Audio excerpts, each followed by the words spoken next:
नमस्कार, बहुत बहुत स्वागत आपका अनादि टीवी पर। मैं हूं आपके साथ पारुल। आप सभी दर्शकों को होली की बहुत बहुत शुभकामनाएं।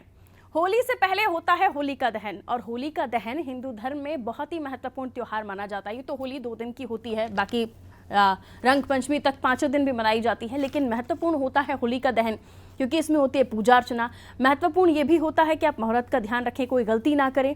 और होली का दहन क्यों किया जाता है, क्यों हम इतनी सारी लकड़ियाँ इकट्ठा करके, इतनी सारी चीज़ें करके हम होली का दहन करते हैं, इसके पीछे की मान्यता क्या है?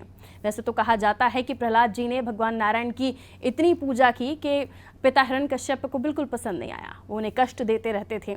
और उसी का प्रतीक है कि प्रहलाद जी और होलिका जी जब जलाए गए तो प्रहलाद जी तो सही सलामत आ गए, लेकिन कहानी जो बताती है कि होलिका जी उसमें भस्म हो गई। तो और भी इसको विस्तार से हम समझेंगे। हमारे साथ पंडित जी मौजूद हैं। बहुत बहुत स्वागत पंडित राजेश जी आपका अनादि टीवी पर।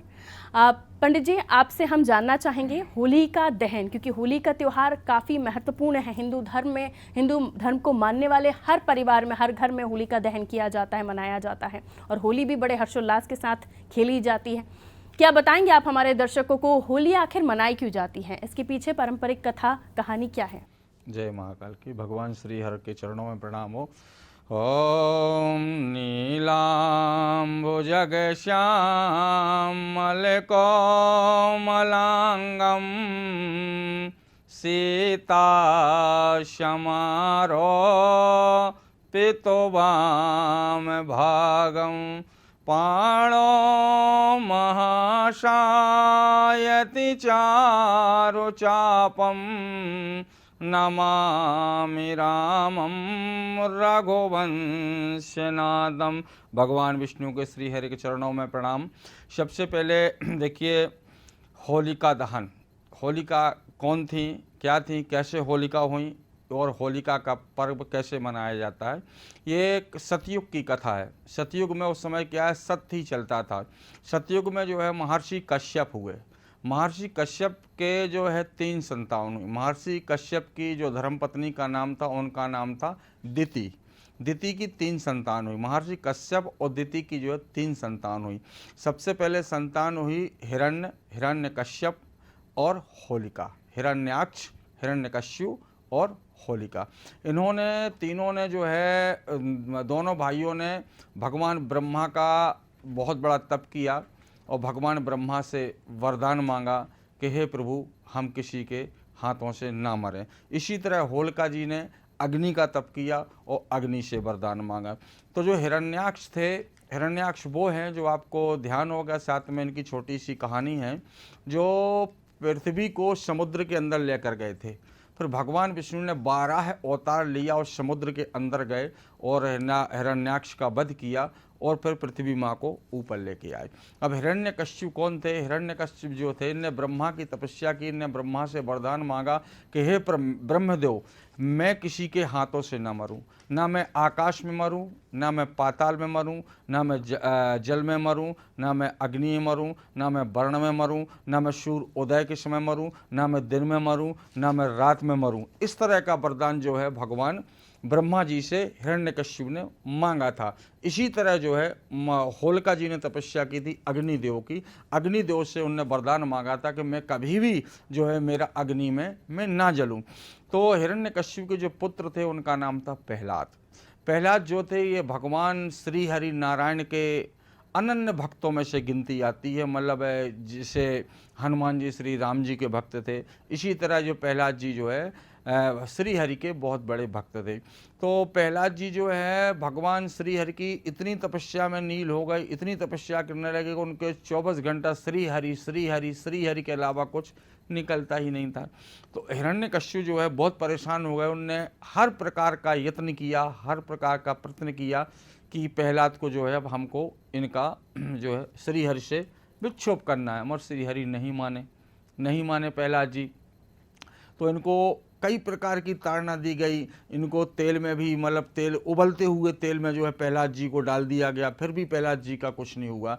इसके बाद में जो कठोर से कठोर कारावास प्रहलाद जी को दिया गया, मगर वो नहीं, उनका कुछ नहीं बिगड़ा। भगवान की इतनी अनन्य कृपा हुई। जैसे भगवान की जब अनन्य कृपा बरसती है तो महाकवि गोस्वामी तुलसीदास जी ने रामायण के अंदर एक चौपाई लिखी है, भगवान श्री राम के विषय में बताया है उस समय रामायण के अंदर कि सदा करहु जिनकी रखवारी, जिम बालक राखहीं महतारी। अर्थात ये है कि जब हम निरंतर भगवान की आराधना करते हैं तो भगवान अपने भक्त को इस तरह रखते हैं जैसे माँ एक छोटे से बच्चे को पालना में ध्यान रखती, बच्चा सोता रहता है फिर भी माँ की दृष्टि वहीं रहती है कि बच्चा कहीं नीचे ना गिर जाए। बट इस तरह जो भगवान है वो अपने भक्तों का ध्यान रखता है। जब प्रहलाद जी से हर तरह से हिरण्यकश्यप जो है हार गए, फिर इनकी बुआ थी, कौन थी? प्रहलाद जी की बुआ, इनका नाम था होलिका। तो होलिका ने बोला हिरण्यकश्यप से कि अब होलिका मुझे अग्नि का वरदान है, वो मैं इनको लेके जो है बैठ जाती हूँ, आप अग्नि लगा देना, मैं अग्नि में जलूंगी नहीं। तो उन्हें प्यार से बहुत, अब नन्ना बालक था पहला, तो नन्ना बच्चे को क्या ज्ञान कि मतलब क्या सही क्या गलत नहीं, उनको तो अपने काम से मतलब है, कोई खिलौना दे तो उसी में वो खेलने लगते। इसी तरह प्रहलाद जी थे, मगर प्रहलाद जी भक्त अंदर से थे, श्री हरि जानते थे कि अनन्य भक्तों में से हैं। तो प्रहलाद जी को लेके वो जो है होलिका जी बैठ गई और अग्नि लगा दी गई। जब अग्नि लगा दी गई तो देखिए सत्य और असत्य, यहाँ से ये चीज़ मालूम चलती है कि बुराई अच्छाई का क्या अंतर होता है। बुरा बुरा होता है, अच्छा अच्छा होता है। तो जब प्रहलाद जी को वो लेके बैठ गई, अग्नि लगाई गई, तो उस समय सच्चाई के लिए वो वरदान भी जो है काम नहीं आया। क्यों नहीं आया? क्योंकि वरदान जो भी मिलता है, आप जो भी तपस्या करते हो तो लोगों के हित के लिए तपस्या करते हो, अच्छाई के लिए। तो जब आप बुराई के रास्ते पर जाएंगे तो आपकी वो सही चीज़ है वो भी कहीं ना कहीं धीरे धीरे वो गलत मार्ग पे एक दिन वो आपका साथ भी छोड़ देगी। इसी तरह जो है होलिका जी प्रहलाद जी को लेकर बैठी तो होलिका जी जल गई और प्रहलाद जी श्री हरि की कृपा से बच गए। तब फिर नारायण ने सोचा कि अब उसके बाद समय आ गया था किसका? प्रहलाद जी के पिताजी का, कि अब तो इनका जो है जो ब्रह्मा का वरदान था ये कैसे, अब ज़्यादा अत्याचार उनका बढ़ गया लोगों के ऊपर। तो फिर उन्होंने जो है भगवान ने नरसिंह अवतार लिया, नारायण ने भगवान नरसिंह का अवतार लिया और जो है हिरण्यकश्यप को पकड़ के और घर की दहलीज के क्योंकि वरदान था उनको, ना घर के बाहर ना घर के अंदर, ना आकाश में ना पाताल में ना जल में ना वायु में, कहीं उनकी मृत्यु ना हो, इस तरह ब्रह्मा जी ने वरदान दिया था। तो भगवान श्री हरि ने जो है नरसिंह अवतार लिया और अपने नाखूनों से, उनके बड़े नाखून थे, शेर का मुख था, आधा उनका शेर का था आधा इंसान का वो था। तो उनने इस तरह अपने जंघों पर बैठा के अपने नाखूनों से, ना दिन था ना रात, शाम का समय था, उनने उनको बैठा के उनका वक्षस्थल जो है और अपने नाखूनों से उनको खींच के उनका वध कर दिया। ये होती है आपकी होलिका जी भगवान प्रहलाद की कहानी के नारायण के भक्त जो प्रहलाद थे ये थे। अब अगला प्रश्न ये है कि होलिका कैसे मनाना चाहिए, इसमें इसका क्या कारण है और होलिका की पूजा कैसे करना चाहिए कैसे नहीं करना चाहिए, और आपको उसमें क्या पहनना है क्या नहीं पहनना है, क्या भोग लगाना है क्या भोग नहीं लगाना है, पूजन की क्या क्या सामग्री है। तो सबसे पहले आपको एक बात ध्यान रखना है, जो होलिका का जो मुहूर्त है उस दिन क्या भद्रा है, भद्रा रहेगी रात्रि आपका रात्रि 10:36 तक भद्रा का प्रभाव रहेगा, इसके बाद भद्रा समाप्त हो जाएगी। तो 10:36 के बाद आप जो है होलिका का पूजन कर सकते हैं। अब आपको अपनी पूजन की सामग्री में आपको क्या क्या रखना है क्या नहीं रखना है, क्या आपके लिए विशेष महत्व है। सबसे पहले जो है आपको अपनी थाली में चावल रखना है, चावल के साथ रोली, सिंदूर, सुपारी, लौंग, इलायची और नारियल। नारियल आपका सूखा खोपरा होना चाहिए, उसमें जल नहीं होना चाहिए नारियल के अंदर, सूखा वाला जो नारियल आता है उसको अपनी थाली में रखें। और विशेष रूप से आपको जो कच्चा सूत होता है, जिस तरह जनेऊ भगवान को चढ़ाया जाता है तो कच्चा सूत भी आपको इतना एक गिट्टा कच्चा सूत का लेना है और उस थाली में वो भी रखना है। और साथ साथ में आपको जो है थोड़ा सा हवन सामग्री, जो भी आपके पास हवन जिस चीज़ से आप हवन करते हैं हवन सामग्री रख लें और मिष्ठान रख लें और गुलाल विशेष रूप में रखें। जितने प्रकार के आपके पास गुलाल है उतने प्रकार के गुलाल रख लें, अष्टगंध चंदन रख लें, केसर रख लें और फूल माला रख लें, और जो भी आप घर में पकवान वगैरह आप बनाते हैं वो रख लें। एक लोटा में जल रख लें और विशेष रूप से आपको जो है कंडे रखना है, छोटे छोटे जो कंडे आते हैं उसको अपन गाय के गोबर के जो छोटे छोटे उनकी एक माला बना लें आप, वो माला बना के उसमें 15 रख लें, 16 रख लें, 21 रख लें, ऐसे 51 रख लें, जैसे जितने भी आपके पास व्यवस्था है उतने आप रख लें। वो गेहूं की बाल रख लें, उसमें थोड़े से चना रख लें, चना यदि आपको मिल जाते हैं तो चना रख लें, और उसके साथ साथ में आप जो है जौ मिल जाए तो जौ रख लें, काले तिल इत्यादि जो पूजा में लगते हैं जिन वो रख लें। आपको सारी सामग्री रखना, वो गंगा जल भी रखना है। फिर आपको जो होलिका, जहाँ होलिका बनाते हैं आप अपने कॉलोनियों में, जहाँ भी आप उसकी पूजा करने जाते हो, तो वहाँ जा थाली ले जाएं, और सबसे भी आपको एक घी का दीपक जलाना है वहाँ पर। घी का दीपक जलाने के बाद एक सुपारी को आपको नीचे रखना है, सुपारी आप वहाँ रख लीजिए, थोड़ा सा सातिया बना लीजिए होलिका जी के बाजू में, और वहाँ सातिया बनाने के बाद में एक उस पर सुपारी, हल्दी, चावल रख लें, और जल लेना है आपको। तो जल से आपको 7 परिक्रमा जो है जल से आपको ऐसे लोटे से जल देते हुए ओम न श्री हरि नारायण, नमो नारायण, वो गायत्री मंत्र जो भी आप बोलते, जो भी आपको मंत्र आता है, इस तरह आपको 7 परिक्रमा करने हैं। इसके बाद में आप जो कच्चा सूत जो आपने वो रखा हुआ है, कच्चा सूत को आपको, सफ़ेद होता है कच्चा सूत को 7 बार जो आपको होलिका के ऊपर ऐसे करना है। अब इसके बाद में सबसे पहले आपको जो है गंगा जल अर्पित करना है। गंगा जल के बाद आपको दीपक जलाना है, धूप बत्ती लगानी। अगरबत्ती का प्रयोग विशेष रूप से ना करें, क्योंकि उसमें बांस रहता है अगरबत्ती में, तो अगरबत्ती का प्रयोग ना करें तो अच्छी चीज़ है। उसमें धूप बत्ती का प्रयोग कर लें, और वहाँ बैठ के आराम से आप आसन डालें। और इतना ध्यान रखना है कि आपका मुख जो है वो दक्षिण मुखी नहीं होना चाहिए। जब पूजा करते समय आपका मुख जो है दक्षिण मुखी नहीं होना चाहिए। तो सबसे पहले आपको जो है जल से स्नान कराना है, फिर आपको वस्त्र चढ़ाना है। नाड़ा जो होता है, जो अपन हाथ में रक्षा सूत बांधते हैं इस तरह, तो नाड़ा आपको जो है हाथ वहाँ बांधना है। जो समिधा रखी हुई है, समिधा पे वो समिधा मतलब नकड़ी को अपन समिधा बोलते हैं, तो समिधा पे एक नाड़ा बांध दें आप। इसके बाद में चंदन, चावल, पुष्प जो भी आप लाए हैं वो रख दें। इसके बाद में जो भी आप नैवेद्य लाए हैं, नैवेद्य रख दें आप। नैवेद्य आप फूल माला, इसके बाद नारियल और जो भी पकवान लाए हैं वो रखें आप, और बैठ के पूजा करें। पूजा के बाद जो बाद में आप नारियल और जो आपके पास वो गोबर के कंडे हैं, वो सारे कंडे को आपको पूजन करना है। जितने भी आप कंडे लेकर आए हैं, उस कंडे पे आपको हल्दी चावल से पूजन करके और भगवान से प्रार्थना करके, होलिका जी से नारायण का ध्यान करके उस पर आपको रख देना है। अब विशेष रूप से इसमें बहुत कुछ चीज़ें हैं, जैसे मान लीजिए आपके घर में बीमारी बहुत, किसी ना किसी घर में कोई ना कोई परेशानी रहती, बीमारी रहती है आपको, तो आपको अपने घर से जो है पीला सरसों लाना है। पीला सरसों आप लाइए अपने घर से, और पीला सरसों जब आप घर से निकलें तो दरवाजे के बाहर खड़े हो जाए, पीला सरसों को 7 बार ऐसे दरवाजे के आप उस पीला सरसों को खड़े होकर 7 बार दरवाजे से ऐसे घुमा दें, और लाके वो होलिका जी में पीला सरसों डाल दें। अब इसके बाद में यदि किसी को ज़्यादा, जैसे मान लीजिए कठिन पेट की बीमारी होती है, या नेत्रों में जलन होती है, या सिर भारी रहता है आपको, तो काली मिर्च होती है, आप होलिका जी के पास जाएं, काली मिर्च अपने हाथ में लें और 7 बार अपने सिर से उतार के ऐसे करके वो भी आप होलिका जी में डाल दें। अब इसके लिए यदि मान लीजिए किसी का व्यापार नहीं चल रहा है, कोई यदि व्यापार से काफ़ी जो है परेशान है, काफ़ी समय से व्यापार नहीं चल रहा है किसी तरह से, तो आपको जो है अपने घर से पंचमेवा लाना है। पंचमेवा जो होता है, एक कटोरी में पंचमेवा रख के लाइए आप। वो पंचमेवा आप ऐसे हाथ में लेके ऐसे ऐसे ओम नमो नारायणाय नमः ऐसे बोल के आप होलिका जी में पंचमेवा चढ़ा दें, पंचमेवा। और यद्यपि किसी के, जैसे मान लीजिए कभी क्या होता है किसी को जवाब नहीं मिलता, लोग बड़े परेशान होते हैं कि हमको नौकरी नहीं मिल रही, हम पढ़े लिखे परेशान हैं, तो आपको अपने घर से जो है खीर बना के लानी है। कहे कि गाय के दूध की आप खीर बनवाएं, और उस खीर में आपको जो मखाने डालने हैं, मखाने, अब मखाने कितने डालने, जैसे मान लीजिए किसी का नाम है राजेश, तो उसकी राशि बनती है तुला, तो उसको 7 मखाने डालने। मैं सभी को बताऊंगा एक एक करके किस राशि वालों को क्या करना है।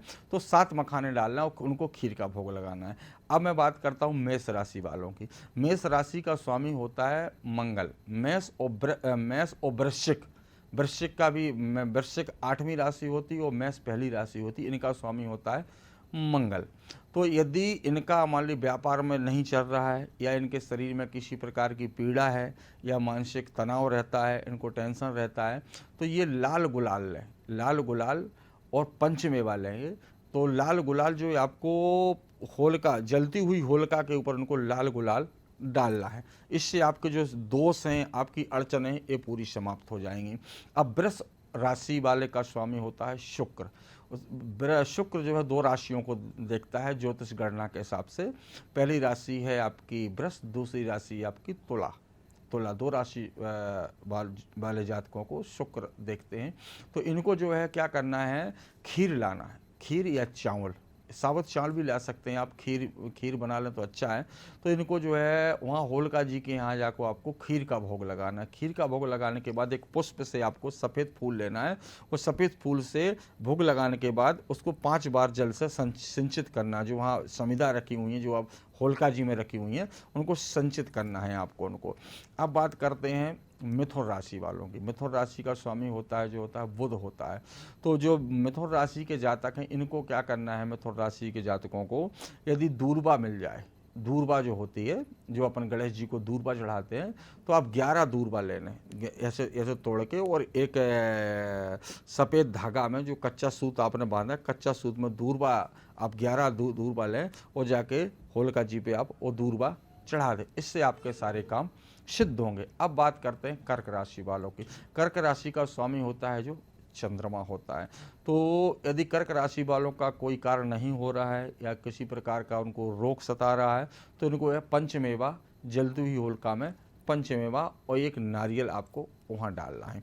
अब बात करते हैं सिंह राशि वालों की। सिंह राशि वालों को यदि मान लो कोई ज़मीन जायदाद का केस चल रहा है, या ज़मीन जायदाद का काम करते हैं, इनको यदि जो है उसमें सफलता नहीं मिल पा रही है, या घर में मानसिक टेंशन है, या बीमारी रहती है, तो लाल वाला जो गुलाल होता है, लाल गुलाल आपको लेना है। तो अपने घर के दरवाजे के सामने उस लाल गुलाल से आपको सांतिया बना देना है, और उस पे ये घी का दीपक आपके घर के दरवाजे में वो दीपक जलाना है। वो दीपक, वही जलता हुआ दीपक आप अपने घर के दरवाजे से लेके जाके होलिका जी के वहाँ उस दीपक को आप 7 परिक्रमा ऐसे हाथ में लेके जाएं, और 7 परिक्रमा देके वो रख दें, प्रणाम करके आप आ जाएं। इस सिंह राशि। अब कन्या राशि वालों की बात करते हैं। कन्या राशि के जो जातक हैं, यदि उनको भी किसी प्रकार की परेशानी, तो उनको भी दूर्बा जो है अर्पित करना चाहिए।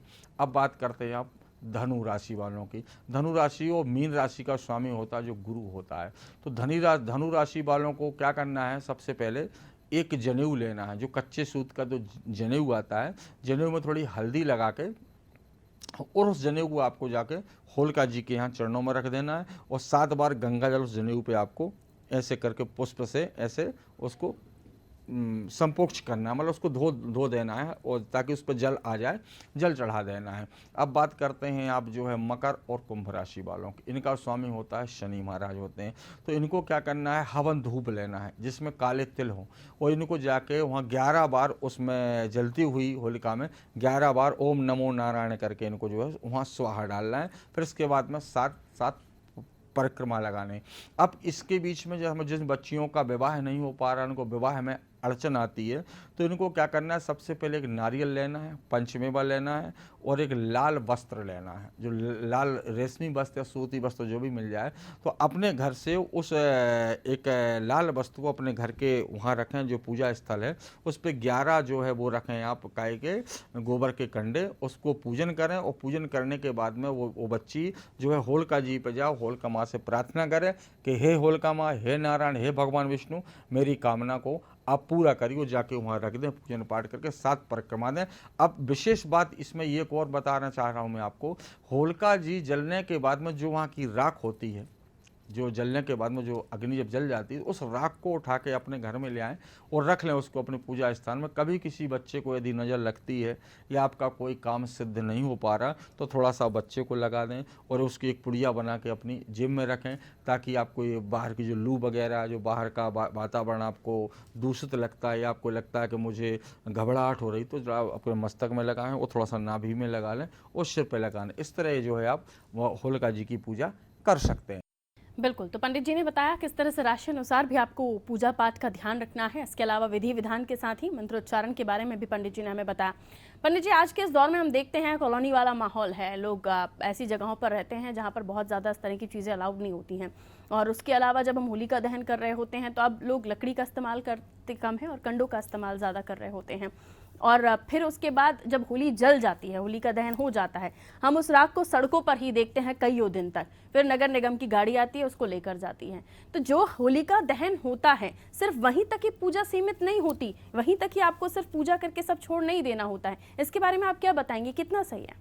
देखिए पौराणिक कथा के अनुसार जो होलिका की जो अग्नि होती है, जो जलने के बाद में जो राख वो बचती है, आज भी गांव खेड़े में आप देखिए, या तो उसको उठा के आप किसी अपने खेत में डाल देते हैं जिससे अनाज उगता है, या फिर मैं सभी से प्रार्थना करना चाहता हूं कि वो होलिका की जो राख है वो बहुत शुद्ध और पवित्र मानी जाती है। वहाँ सत्य और असत्य की पहचान होती है, कोई मतलब खराब चीज़ हो नहीं है, बहुत अच्छी चीज़ है। उसको आप थोड़ी थोड़ी यदि पूरी काल में यदि 50-50 ग्राम भी उठा के लाएंगे, अपने घर में रखिए, साल भर कभी आपके बच्चे को नज़र लगती है या आपको कहीं कोई दर्द होता है या आप कोई बुरी चीज़ों से आपको ऐसा लग रहा है, नकारात्मक सोच ऊर्जा यदि आपको लगता है, सोच आती है, तो थोड़ा सा उसको अपने मस्तक में लगाएं। आप साउथ अपना दक्षिण भारत में देखिए, सभी जो वो भस्म लगाते हैं, ये भस्म वहीं से आती है। ये बहुत अच्छी चीज़ है, इसको घर में लाइए, उसको अच्छे से रखिए पूजा स्थल में और लगाइए मस्तक में। कभी अपने बच्चे को, आपके बच्चे को नज़र नहीं लगेगी, कभी बुरे शब्द। बहुत सारी इसकी अच्छी चीज़ें हैं जिनको पंडित जी हमें लगातार विस्तार से बता भी रहे हैं कि इस राख को सिर्फ राख न समझिए, एक औषधि है, एक ऐसी चीज़ है जो आपको नज़र से बचाती है, नकारात्मक ताकतों से, शक्तियों से बचाती है। और इसके अलावा भी जैसे कि पंडित जी ने भी हमें बताया कि आपकी अगर तबीयत ठीक नहीं है, आपका बच्चा लगातार रो रहा है, किसी तरह की तकलीफ उसे सता रही है, उसमें भी ये कहीं ना कहीं फ़ायदेमंद है। इसके अलावा पंडित जी, होली, आजकल की होली बड़ी अलग किस्म की होली है। पहले जो होली होती थी वो रंग, गुलाल और भाईचारे की होली होती थी, और आज भी है, लेकिन कई लोग उसे उस तरीके से नहीं मनाते। अब पार्टी होती है, इवेंट्स होते हैं, रंग होते हैं, और रंगों के साथ पानी का ड्रम होता है जिसमें लोगों को डुबोया जाता है, और अलग अलग तरह की होलियाँ भी होती हैं जो शायद ठीक नहीं होती है, मुझे लगता है। और होली दरअसल शुरुआती दौर से हमें जब बताया गया तो होली मनाने के पीछे कारण यही था कि एक तो हम ऋतु बदल रही होती हैं, और उसके पीछे होलिका दहन का भी साइंटिफिक रीज़न भी है, और गुलाल लगाने का भी। टेसू के फूल से गुलाल बनाया जाता था, लेकिन अब बदलाव हो रहा है होली में, और लोग उस होली को किसी और तरीके से मनाने लगे हैं। देखिए होली का जो रंग का जो प्रतीक माना जाता है, शुभ का प्रतीक रंग होता है। कहते हैं ना कि रंग चढ़ गया किसी चीज़ से, भगवान की भक्ति में, जैसे प्रहलाद जी डूब गए, है ना, हनुमान जी जो गए, विदुर जी थे, कई संत ऐसे जो भगवान की माता शिवरी जी हैं, इनका उल्लेख आता है। तो ये प्यार का प्रतीक है, आपके प्रेम का प्रतीक है। तो कृपया इसको उसी तरीके से मनाएं जिस तरह रंग होता है, उसी रंग में आप रंग जाएं। यदि कोई आपका शत्रु भी है, उसको भी बड़े प्यार से गुलाल लगाएं, और उसका किसी चीज़ का देखिए हम यदि दुरुपयोग करते हैं तो आने वाले समय में हमारे साथ कहीं ना कहीं उसका परिणाम हमें आगे चल के भोगना पड़ता है। आप ये मत सोचिए कि उसका हमें प्रतीक नहीं मिलेगा, अवश्य मिलेगा। समय भला ही थोड़ा सा कितना भी लग जाए, वो चीज़ एक अलग है, मगर उस चीज़ को आप बिल्कुल सकारात्मक से, अच्छे भाव से, अच्छे उससे, मतलब किसी प्रकार का केमिकल किसी को ना लगाएं, ताकि किसी को ना जल को आप बर्बाद करें। आप फूल ले लें, गुलाल ले लें, बड़े प्यार से मस्तक में लगाएं, और मीठा आपस में जो प्यार, जो कहते हैं ना कि एक दूसरे को मीठा खिलाएं, निमंत्रण दें, वो प्यार से सबसे मिलें, सबके पास जाएं, सब बड़ों का आशीर्वाद लें, छोटों को प्यार दें, स्नेह दें, भाई बहन माँ बाप के चरण छुएं, वो बड़े प्यार से इस चीज़ को मनाएं। इसका दुरुपयोग ना करें तो अच्छा है, क्योंकि जल को बर्बाद करने से कोई तात्पर्य नहीं, आपका पूरा जल बर्बाद होगा। इसके साथ साथ में जो है गुलाल का जो मतलब है, ये क्या है, मिठास का पर्व है, आस्था का पर्व है, एक विश्वास का पर्व है। तो इसको आप उसी रूप में आप मनाएं बिल्कुल, अन्यथा इसको बिल्कुल वो ना करें, किसी प्रकार का दुरुपयोग इसका ना किया जाए। यही मेरी आपसे प्रार्थना है जी। तो बुराई पर अच्छाई की जीत का पर्व है होली, भाईचारे का पर्व है होली, प्यार का पर्व है होली। होली एक ऐसा त्योहार है जहां हम अगर किसी को नहीं भी जानते हो तो भी पहचान हो जाती है, और वहीं से शुरू हो जाता है भाईचारा। ये त्योहार उसी तरीके से मनाइए, बेहतर है। और जैसे कि पूजा पाठ के बारे में पंडित जी ने बताया, उसका भी बेहद ध्यान रखिए। मॉडर्न ज़माना है, लेकिन आज भी हमारी परंपराएं मॉडर्न नहीं हैं। हम उन्हीं परंपराओं को उसी तरह निभाते हुए चले आ रहे हैं, और उन परंपराओं का अपना आज भी उतना ही लाभ है, उतनी ही ज़रूरत है, उतनी ही महत्वता है। पंडित जी बहुत शुक्रिया, आपने हमें समय दिया। आप सभी दर्शकों को एक बार फिर से अनादि टीवी परिवार की ओर से होली की हार्दिक हार्दिक शुभकामनाएं। हैप्पी होली।